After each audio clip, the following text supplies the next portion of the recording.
geengoo kasarkinu jechuu danda'a. Bifa araat maazanii isa jedhan sana yookaan immoo bifa rogarfinu jechuu dandeessu. Bifa miseejii kanaallee jechuu dandeessu. Bifa piraamidii kanaallee jechuu dandeessu. Bifa addeessa kanaallee jechuu dandeenya. Bifa barbaadne as keessaa bifa barbaadaniin jechuu dandeessu jechuudha. Kanaafuu fakkeenyaa bifa loogoo kiyyaa bifa geengootiin jechuu waan barbaadeef geengoo kana filadhaa jechuudha. Egaa filadhee booda geengoo kana akkas qubaan sirreeffannaa jechuudha. Oliif gad akkas goone baay'ees xiqqachuu hin qabu, baay'ees bal'achuu hin qabu. Bifa kanaa wayii sirreeffannaa jechuudha. Egaa sirreeffannee booda okey jennaa filannee ammallee deebineetu sheeppii keessa gallee ammas sarkii lammaffaa bannaa bifa kanaan. Sarkii lammaffaa keenyas akkas goone quba keenyaan sirreessinaa jechuudha. Egaa sirreessinee booda itoo okey hin jedhin yookaan immoo mallattoo raayitii keenyaan tuqin isinitti mul'ata yaada bakka inni oliif gadi gochaa jiru kana opacity waan jedhu kana 0 naa rakwaaleen yookaan immoo duwwaa goona. Achi booda stroke width waan jettu jirti. Ishii kana immoo 20 irra keewwannaan. Yoo barbaadan 22, 23, 25 akkasii tola godhachuu dandeessu. An 21 itti fayyadamaa. Achi booda mallattoo raayitii kanaan okey jedha. Achi booda xiqqoo ishii sirreessa. Xiqqoo ishii sirreessine akkas goonetu akkas goonetu ni sirreeffannaa. Garam deemnaa gara position relative position waan ta'e jirtutti bifa isinitti mul'attu kanaan gara jalaa kana jechaadha. Ishee irra kilik goonetu positionii walakkaa ishee sirreessina akkas goone. Akkas goone sirreessine okey jenna.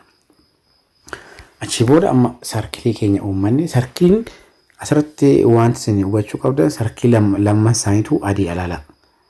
Adii waan ta'e kanaaf kalarii kan immoo halluu isaanii jijjiiruu qabna jechaadha. Mee fakkeenyaaf sarkii ka jalqabaa kan akka kilik goonetu kalarii isaa jijjiirra. Garamitti jijjiirra kalarii isaa enable kalarii keenya gooneet mee kalarii gurraacha jijjiirtu. Bifa kanaan jechaadha. Bifa kanaan okey jettu. Achi booda kalarii ishee gidduuratti kilik gootu. Isheellee kalarii ishee enable gootanii garamitti jijjiirtu adii gootu immoo ishee. Akkas ilaalaa amma tokko adiidha tokko gurraacha jechaadha. Akkana goone booda ammallee deemnaa gara sheeppii deemnaa. Gara sheeppii deemnee bifuma inni akkatti sheeppii nuuf fidana sheeppii biraa ta'uu jijjiirin akkas goone sirreessina. Akkas goone quba keenyaan akkas walakkaa goggoonitu sirreessine sana booda laala bakka na sosochoosaa jiru kana scroll gochaa jiru kanatti raadiyeesii waan ta'etti raadiyeesii kana meeqa gootu 19 yookaan 20. Barbara 25 godhachuu dandeessu garuu 19 aga 20 19 aga 25 20 otoo ta'e ni bareeda. Achi booda okey jettu. Walakkaa gootu. Walakkaa irra keeyyattu jechuudha. Yookaan immoo deemtanii maal gootu relative position jettu irra deemtaniitu walakkaa ishee irratti akkas gootu. Okey jettu. Amma maaltu naafaa xiqqoo ishee waan bal'atteef mee kasee xiqqeessu xiqquma ishee akka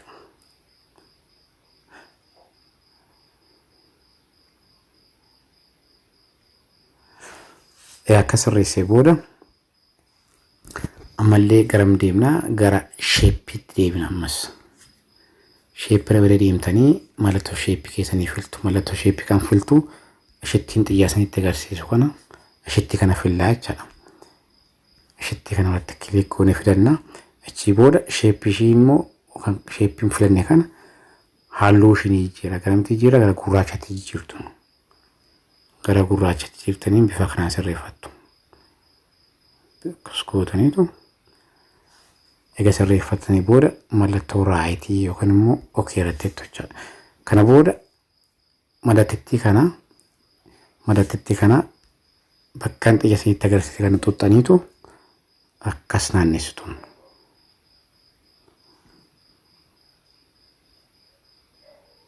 Akkas naannessine walakkaa irra keenya. Si booda okey laala bifa bareedaa bifa mallattoo YouTube fakkaatu hojjetanne jechuudha. Amma kana booda maaltu nuufaa egaa akkas goone boona fakkeenyaaf yoo irratti kilik goone ni dhufaa yoo barreeffama jalqabaa yookaan sarkii jalqabaatti kilik goone hundi isaanii sosocho'u akkan sochii kana dhaabuudhaan maal goona look yookaan immoo ni qollofna. Qollofuun maal keessa galtu bakka ittiin xiyyeetta agarsiisna kana keessa galtaniitu asirra kilik gootu bifa akkanaan interfeesii akkanaan isinii dhufa. Mallattoo furtuu waan qaqqabdu wayii isinii dhufa. Fakkeenyaaf iddoo kana fudhattanii mallattoo qulfii wayii kun immoo mallattoo waan qollofaa fakkaattu waan isin dhuftuuf ishee irratti maal gootu ni qolloftu akkas gootan bifa kanaan okee irratti jettu. Duuba deebineetu amma dhufnee irratti okee jenne ilaala qollofame sosocho'uu hin danda'u argitanii. Sosocho'uu hin danda'e booda amma maaltu naafaa loogoo keenya bifa bareedaadhaan yookaan immoo biraandii keenya bifa bareedaadhaan qopheeffannee jechaadha. Akkas qopheeffannee booda amma itti gashuu qabna barreeffama itti gashuu qabna. Barreeffama naannoo kamitti gashinaa barreeffama asirratti gashuu qabna. Bakka kana sarkii kana keessatti gashachuu dandeenya. Kanaafuu barreeffama itti gashuudhaaf steepii itti aanu maal goona bakka xiyyeessatti agarsiisa kana bakka ida'uu kana dhannee irratti kilik gooneetu irratti cuqaasneetu tekstiitti barreessina. Fakkeenyaaf tekstii akkamii irratti barreessina tekstii biraandii keenya irratti barreessina jechaadha. Fakkeenyaaf kan koo yuutuubiin koo kan maqaa maaliitiin jira amma koo tek tuub okee irratti barreeffama kana keessa fidna akkana fidanna keessa fidanna jechaadha. Barreeffama kana gaddoo kana finnee booda amma barreeffama kana maal isaa sirreessuu qabna foontii isaa sirreessuu qabna. Foontii isaa sirreessuu qabna fakkeenyaaf foontii garaagaraa isinii dhufa. Foontii isin barbaadan foontii isinii tolu rakkeeffachuu dandeessu. Fakkeenyaaf kana as keessa kan tolu blogger san bold waan jettuudha. Ishee irratti kilik godheen okee jedha. Amma asirratti waan hubachuu qabdatan hordoftoota keenya kun barreeffamni kun barreeffama daarektii barreeffamudha. Kanaafuu loogoon keenya immoo karbii yookaan immoo bifa sarkilii waan qabuuf sarkilii taasisuu qabna.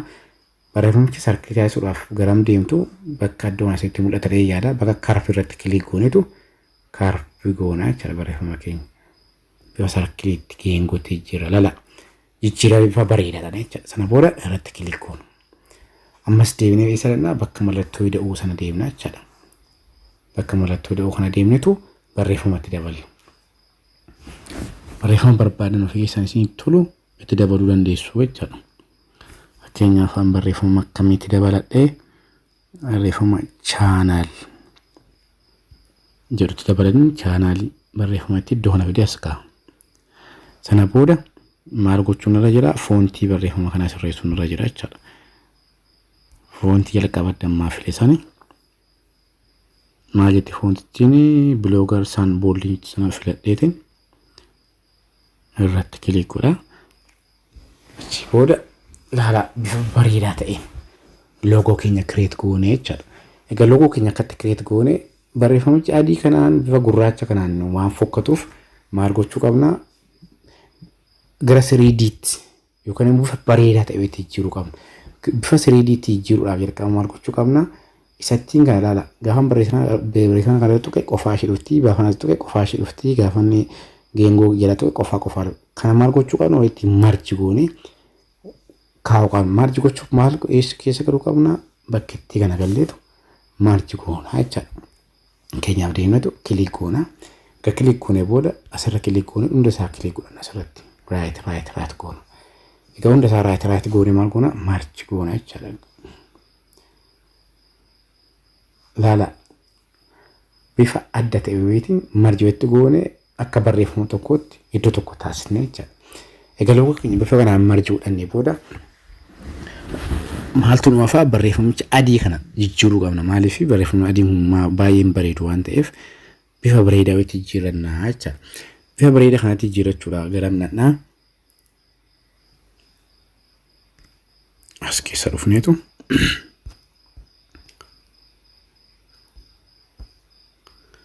shadow goona enable godhanneetu okay jenna.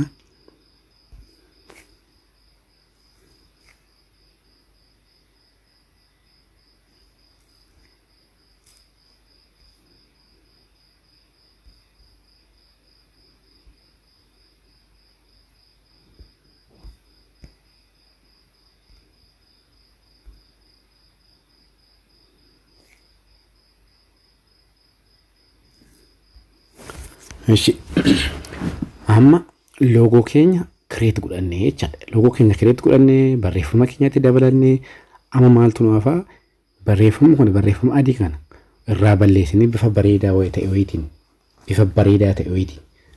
irratti jijjiirrachuu qabna jechaadha. Kanaafuu jijjiiruudhaaf maal goonaa asirra dhufneetu bakka irrees karaa jettu jirti. Bakka kana irrees karaa keenya irratti kilik gooneet inaabil goonaa. Kana toleraansii isaa maal goonaa akkas gooneet 70 taasisna. Okay. Laala bifa bareedaa ta'e wayitiin jijjiirame jechaadha. Bifa adii dammaa turerra bifa baay'ee bareedaa ta'e bifa cuquliisa bareedaa ta'e wayitiin jijjiirame jechaadha. Egaa akkas ta'e booda maal goonaa amma deemneetu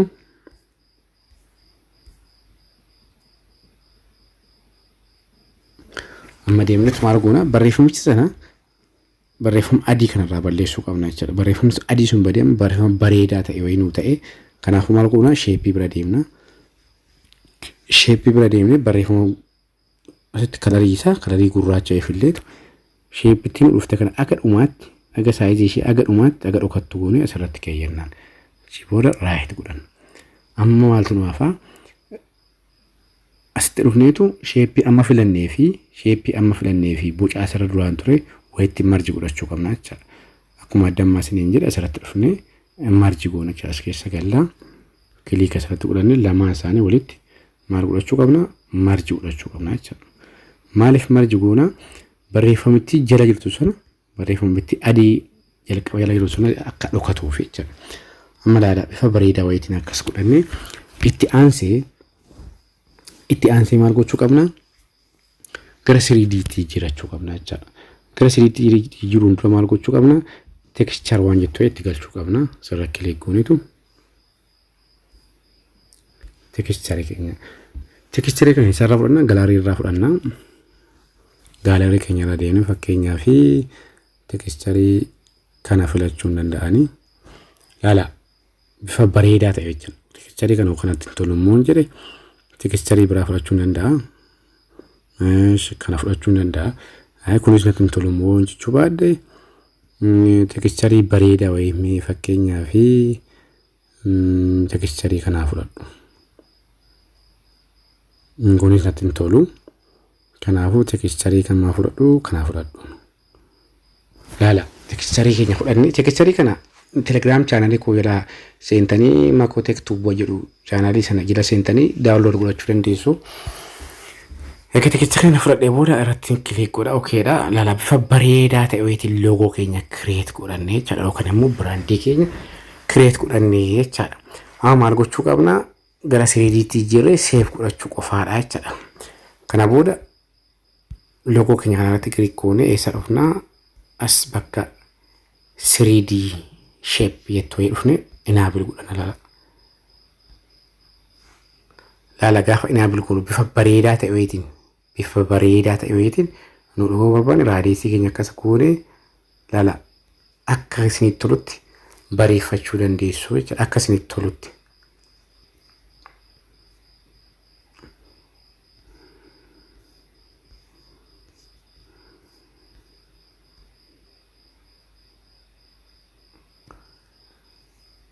Laala darkness keessa meeqarra keessu naannoo 80tti akka sol baastanii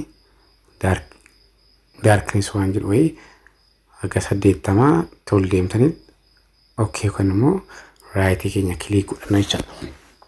Amma ni dhumaa stepin dhumaa maaltu naafee bifa bareedaa ta'e wayitiin amma loogoo keenya uummanne jechuudha. Akkuma asirratti argitan kana booda maaltu naafee background kana background duuba mul'atu kana balleessuu qabna jechuudha. Kun bifa barbaannetti background duuba mul'atu kana irraa balleessuu qabna jechuudha. Bakka kana background kana balleessuudhaaf immoo maal goonaa as bira deemnetu background keenya gaalarii fudhachuu dandeenya.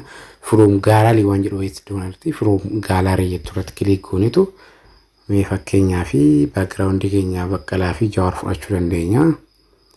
Bifa kanaa fudhannee irra kaa'achuu dandeenya. Yookaan immoo suuraa namaa hin barbaannu jenne maal gochuu qabna asirratti kilik goonetu background bareedaa wayii kana fudhachuu dandeenya. Laala background ajaa'ibaa jechuudha. background kanallee isa argattu.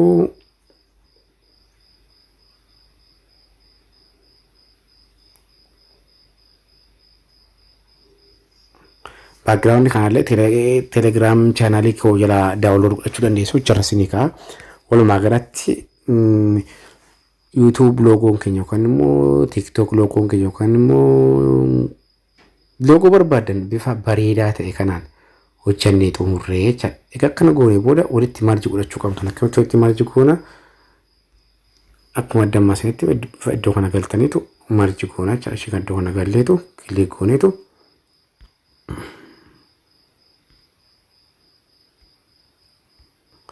marji goonee baana jechuudha.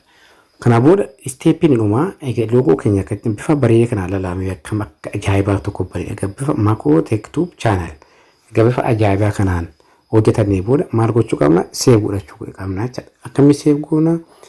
Bakka xiyyaasanitti agarsiise kana bakka bifa kaameraa qabdu kana irra kilik gooneetu save as image wanti itti jirti iddoo kana bakka xiyyaatti qabe kana save as image irra kilik gootanii download godhatu jechuudha. Kana booda gaarii keessatti daawul gaarii keessatti koppii ta'e gaarii keessatti koppii ta'e iddoo barbaadan YouTube irratti gadhiifachuu dandeessu logo keessan yoo barbaadan WhatsApp irra gadhiifachuu dandeessu kan barbaadan logo bifa salphaa ta'een pixel labdaan bifa kanaan hojjetama jechuudha. Waan afaan tutanii baay'ee galatooma. Yoo viidiyoon keenya isinitti tole like godhaa, subscribe nu godhaa. barreeffamoota adda addaa akkasumas teknooloojii adda addaa asirratti waan hin gadhiisuuf na hordofuu dandeessu. Galatoomaa subscribe na godhaa. Ciao.